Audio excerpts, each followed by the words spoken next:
Gábor, akik esetleg még annak ellenére, hogy évek óta már elterjedt ez a Lutz Hülse-féle oldalkapásjelző, erről mondjál nekünk néhány mondatot, mert most aranyat ér, úgy érzem, ez a módszer. Hát ez nagyon fontos most számomra is, hogy itt van nálam, és tudom használni. Két nagyon fontos dolog. Az egyik az, hogy láthatjuk, hogy nagyon feltámadt a szél, és pont keresztbe kapjuk a szelet. Nincs az, hogy mozgatja a szél a spiccünket, ráfordul a hullám a damilunkra. A másik nagyon-nagyon fontos dolog, ami most ebben a hideg időben lényeges, hogy olyan laza feszítést csinál, amit egyik spicc sem tudna csinálni, mert ugye egy 3 unciás, 2 unciás bogyspiccek azok már kemények erre a finom kapásokra. Tehát most is olyan kapások szoktak lenni, hogy éppen, hogy megmozdul ez az oldalspicc, ez a lehellet finom oldalspicc, és már, ha bevágok, már rajta ül a hal. Kis helyen elfér, nem kell keresztbe tenni 4 méter hosszan a botot. Az a fantasztikus, hogy szél van, de állandó kontaktusod van.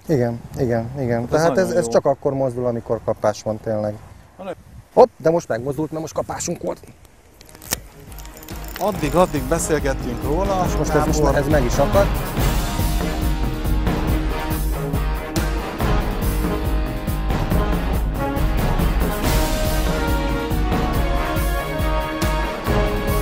És úgy látszik, hogy ez tetszik nekik, ez a fehér csokoládé és stufic pelet.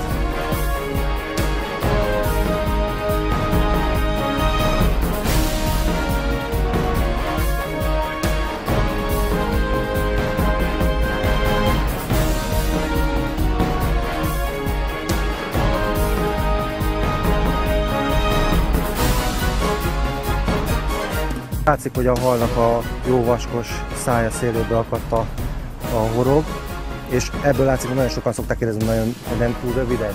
Nagyon szépen megfogja a halat.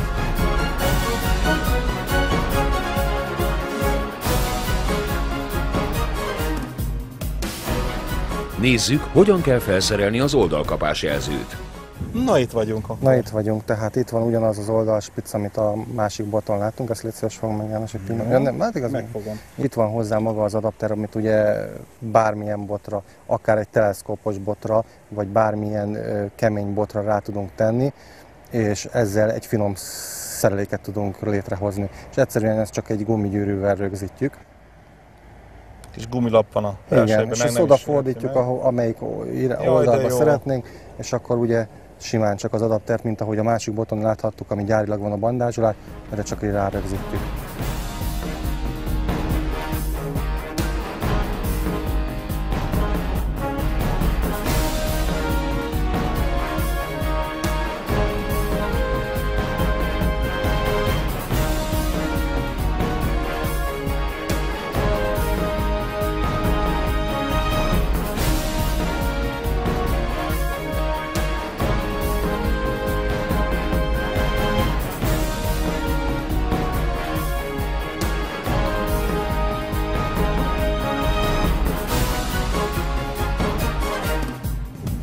Én őszintén szólva már a két bot közül, bár tudom, hogy mind a kettő ugyanavval van csalizva, ugyanaz az etetőanyag van az etető kosárba, de én valahogy én is a rezgőspicces, az oldalkapás jelzős szerelék mellett tettem le a voksomat. És nagyon érdekes, mert ugye egymás mellé van dobva két felszerelés, ugyanaz a távolságra, és hát ahogy itt beszélgettünk, lehet látni, hogy egymás után van kapás az oldalspicces kapásjelzőre. De még milyen durva! Igen, és még a rezgőspicces engem is meglep igazából a dolog, hogy egy kapás nem volt rajta.